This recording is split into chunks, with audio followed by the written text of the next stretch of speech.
Hello! This is the Dawnstares Podcast for the 20th December 2014, episode 2. I'm Ash, and I'll be your host today. Now, in today's episode, we will be discussing our most anticipated releases of 2015. 2014 has been a really interesting year in music. We discussed most of it last episode with Sharon Van Etten releasing arguably her best work. Coldplay finally getting a footing in the EDM world. Animals as Leaders kind of taking their music that one step forward. I want to say succeed in combining their progressive metal gent influences and combining it with their jazz fusion. It was really interesting to me. And Weezer coming back. I don't want to say to their original sound. They've always sounded like Weezer, but maybe with a better narrative this time. I certainly like the songs better than the ones that are on Raditude and Hurley. So that was 2014 in a nutshell. Oh, Flying Lotus's You're Dead happened, obviously. So 2014 was a pretty good year in music. But this episode, we're going to look forward to see what lies on the horizon. Now, my personal most anticipated is... now, mind you, I come from a pop punk and emo background. That's the thing that I've been listening to since forever. So naturally, my most anticipated is the January release of new Fall Out Boy. Their album is going to be called American Beauty, American Psycho. And just so you know what it's going to sound like, this is a snippet from their single, also called American Beauty, American Psycho. Let's check it out.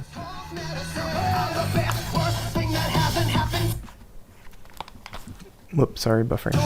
There we go.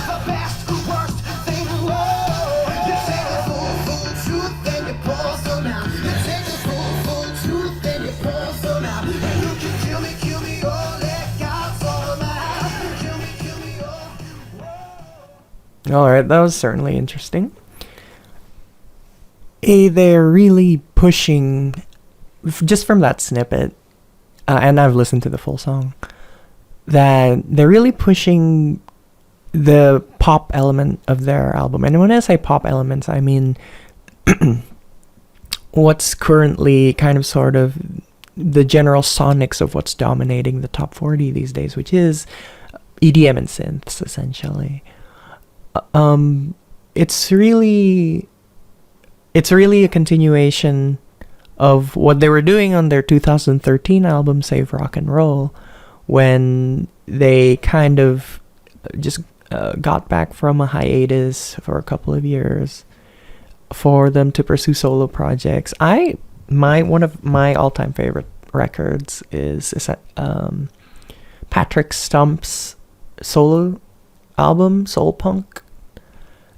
It was really an exploration of what he wanted to do. Like, the album title kind of like gives it away in a good way, like soul punk. You can hear Patrick Stump's soul influences even going back to Take This to Your Grave, but has never gotten the kind of sort of freedom to do so, and finally got to do so on that solo album. Anyway, they obviously, when they were going on their hiatus, they had their own solo projects like Pete Wentz's thing and stuff. And then, thankfully for me, they realized that they were better together, because Stump's lyrics are something lacking, I suppose. So they got back together for Save Rock and Roll, and they took the positives from Patrick Stump's solo record, they took the positives from Pete Wentz's writing, and then whatever else the other band members are doing, not discounting them at all. And then they came back with Save Rock and Roll, which is, I know I'm just gonna say like this is my favorite record or something, but I love all Fall Out Boy, so don't blame me. Yeah, Save Rock and Roll is a really interesting listen, and there was a kind of disappointment where they were kind of quote unquote chasing the brass ring a bit too hard, but you kind of have to do that these days if you're going to survive as a pop artist, because as we all know, Fall Out Boy probably doesn't have the indie cred, quote unquote, for them to survive in a pitchforky world. I don't know, maybe I'm just talking shit. But yeah, really interesting to see what they pull off with American Beauty, American Psycho. And from that snippet of the song, we can see that they're trying to incorporate even older popular tropes into current sound, almost like Lady Gaga, trying to incorporate sounds from the past and putting it in a new context, which is Fall Out Boy, the band and stuff. In interviews, they keep promising that they're not losing their pop punk roots, but it might just be lip service. We'll see when American Beauty, American Psycho, the album by Fall Out Boy, drops in January the 20th, 2015. Now, let's go to the mailbag. So I asked my friends and the Dawnstares people for their most anticipated 2015s, and some of them replied, and I'm gonna read them to you as we go along through my picks, because if it's just my picks, it's just gonna be rock and pop punk and emo and stuff, and you won't like that. All right, so we have Yudhistira. He plays guitar and sing in Vague. He also helps out in Jirapah. And he told me that his most anticipated 2015 was from this band called Reid Voltus. Did I say that right? Reid Voltus. Let's just listen to what they released in the past. This one is called Rivers, from, I think, their self-titled EP from 2010.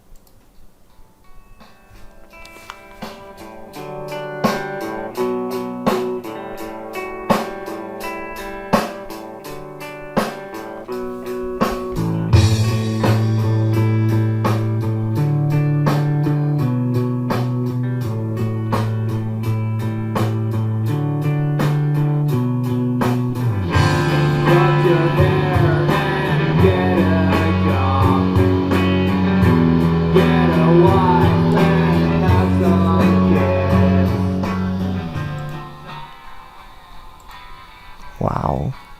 Well, Yudis wasn't kidding when he said it had Pavement, Sonic Youth-ish indie rock influences. Really heavy on the Pavement reference there. Cut your hair. Come on, man.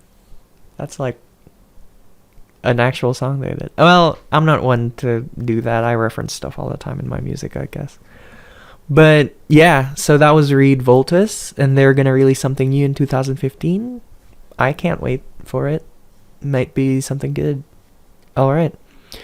So let's move on to my next pick, which is the Smashing Pumpkins' Day for Night. Now, I've always been a long-time fan of the Smashing Pumpkins personally. Really got into them more recently these days, just getting back to them and re-listening to their old albums. Gish, Siamese Dream, Melancholy and the Infinite Sadness. Never really gotten to Adore and Machina, but maybe that's just my raucous pop punk emo background. Maybe I should really get into it. Like, I heard that Adore can be like a really rewarding listen if you really get into the electronics and stuff. Anyway, I'm kind of stoked for the new Smashing Pumpkins record, even though like the last one just came out in December, Monuments for an Elegy, because that it's really interesting to see that Billy Corgan kind of finishing up his Tear Guided by Kaleidoscope thing. I'm sure it's not how he imagined it would be when he started the project in 2010. He started it as like the concept being just, what if we just made a bunch of songs that were made as if they were just their standalone and have it as a series, but then turns out people release the album cycle exists for a reason. I mean, you can't expect, I'm guessing in hindsight, you can't expect the music buying public to pay attention to you every time you release, and that's why more like chunked releases such as EPs and albums are generally more desirable in the world. So I guess he learned his lesson, so he started releasing Tear Guided by Kaleidoscope as the Volume 1 EP, and then the Volume 2 EP, and then he released Oceania, which is my favorite, don't kill me, my favorite Smashing Pumpkins record. It had that combination of finally him getting like decent, not muddy, not really thick production, and his songwriting kind of matured. I really love Oceania. Panopticon, I'm there. The Chimera, I'm there. I'm just there all the time, all day, every day. Oceania. Anyway, Oceania was awesome to me, and I recently have Monuments for Analogy kind of spinning in the car as I drive to work and go back, and it's really more song based than Oceania. Oceania sounded like what the classic Smashing Pumpkins would have done. Classic meaning like the old lineup, the original lineup. Like it was like a coherent album from front to end. But Monuments for an Elegy really felt like a singles compilation almost. Like, I'm not gonna say it doesn't run through well, but it certainly runs through as 9 different songs. So I'm really anticipating how Day for Night kind of concludes the 44 song Tear Guided by Kaleidoscope song series. It's kind of his opportunity to kind of, for me anyway, to justify Tear Guided by Kaleidoscope existing. I mean, when I say that, I mean it's just that the stuff Billy Corgan's been releasing under the Smashing Pumpkins name since 2010, while awesome, while individually great, while great in its own packaging, the EPs, Oceania, Monuments for Analogy, and whatever Day for Night is gonna be, doesn't really justify itself as a concept as a whole. So it's really interesting to see how, if and when he ties back to the original songs from the first and second EPs from the Tear Guided by Kaleidoscope, if even he does that. I'm really excited about it. So let's just listen to what the Smashing Pumpkins sounds these days. This is Being Beige from Monuments for an Elegy.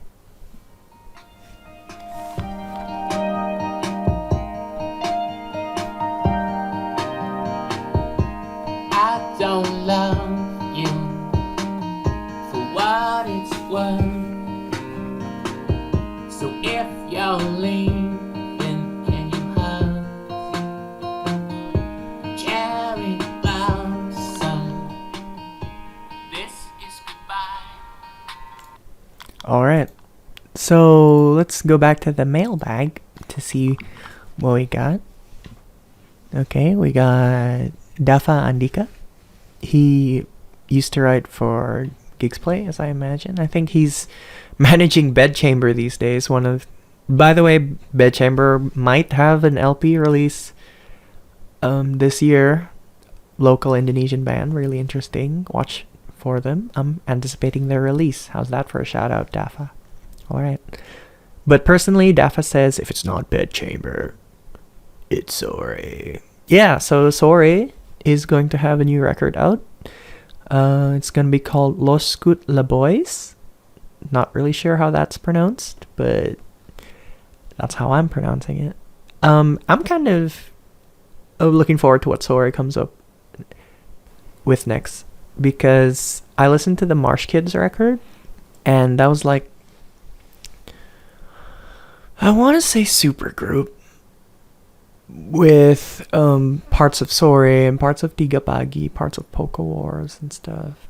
And like, other than the haphazard production, which is regrettable, I guess, I like the songs. They had their ideas, and I'm really interested in what Mr. Ade takes away from the Marsh Kids experience and injects into the new Sorry record. So I'm really anticipating that. Good pick, Daffa. Now, going back to one of my picks. Most recently, I was surfing YouTube for guitar stuff, like I usually do, and I came across this video from Ibanez Guitars, and the demonstrator was this guy called Josh Martin, this unassuming little guy called Josh Martin, and in his hand was an 8-string guitar. Now, I associate 8-string guitars with like Meshuggah or, well, Animals as Leaders, you know, generally like tough-looking guys playing guitars, down-tuned, boom, boom, bow, boom, boom, bow, or something like that. But here's this unassuming, kind of sort of nerdy guy with a gigantic 8-string guitar, and he was gonna teach us glitch tapping, apparently, in this video. I'm just gonna play you a snippet from the video right now.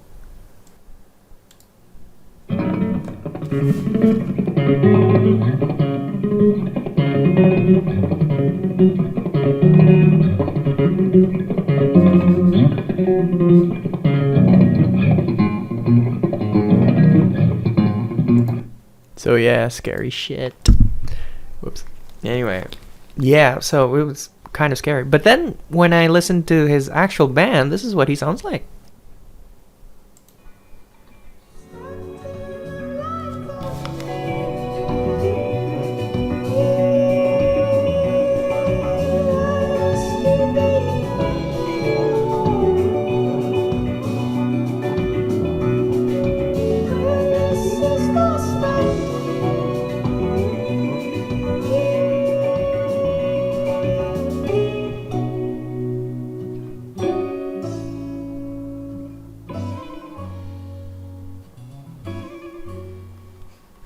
Yeah, grooving stuff, man. I really liked everything on that song. Well, that song was called "Don't Quit Your Day Job" by Little Tybee, and that was a live performance in like a studio somewhere. It's on YouTube somewhere. Just YouTube them. And I'm really, really excited about that kind of music because like, I'm a guitarist, not a really good one, but I can surely appreciate really great playing, like Guthrie Govan, Steve Vai, and stuff like that, like Guitar Heroes, Joe Satriani, Malmsteen and stuff. I have an appreciation towards that, and I appreciate it so more so if you can incorporate that in a song setting, like for example Satchel from Steel Panther, and you know, the more successful, really technical virtuosos out there that can incorporate it with song. And now I found Josh Martin from Little Tybee, and that's why. And they're coming out with a record in 2015, and I'm anticipating that. Don't know what it's going to be called yet, but watch out for it.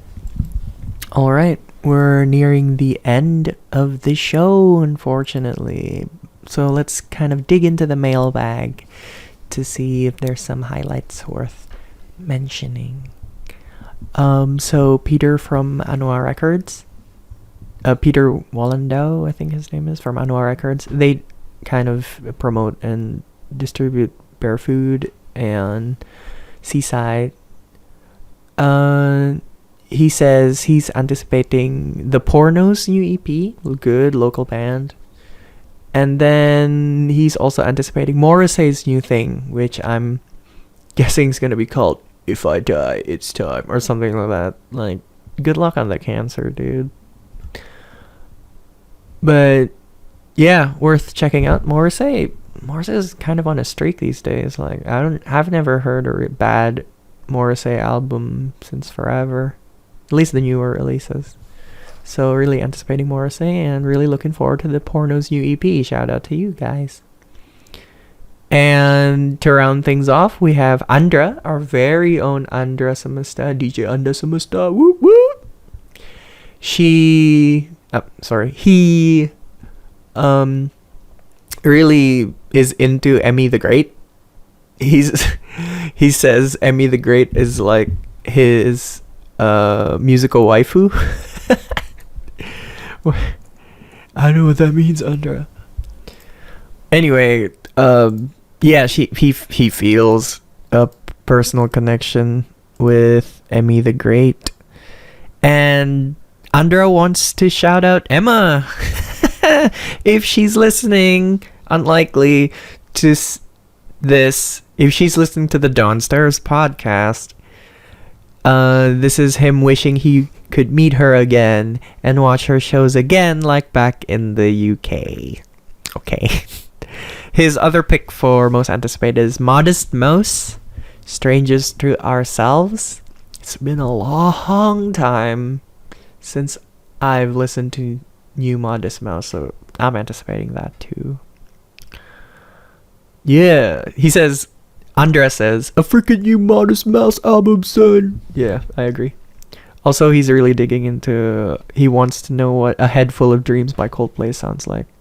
Also interesting. And Shadows of the Night by Bob Dylan. Andra says, actually not really sure if I should be anticipating this, but Bob Dylan has been one of my main spirit animals in 2014 and for life, I guess. Haha. And then he has a question for you, Death Grips. He says, Jenny Death when? If Blum Gluar by the time you do the cast. Whoops. Oh, no, I wasn't supposed to read that. Okay. So, Andra Picks is Emmy the Great, the SEP, his musical waifu. Modest Mouse, Strangers to Ourselves, Coldplay, A Head Full of Dreams, and Bob Dylan, Shadows of the Night, and also Jenny Death when? He asked to Death Grips. Alright, so that kind of wraps up the second episode, the second lonely episode of the Dawnstares Podcast. It's just me. Truth be told, I'm really sick right now. We're supposed to have guests. Fernie Sue, they were supposed to... Fernie Sue's a really good new local alternative band. Really recommend them.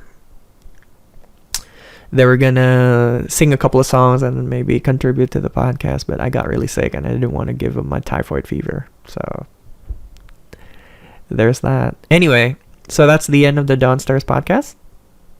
Let me show you out with some Emmy the Great. This one is called Paper Forest in the Afterglow of Rapture. Love you. Bye. It's like these days I have to write down almost every thought I've held. So scared I am becoming of forgetting how it felt. And these fears, they will unravel me one day, but still I am afraid. But I'm blessed just to be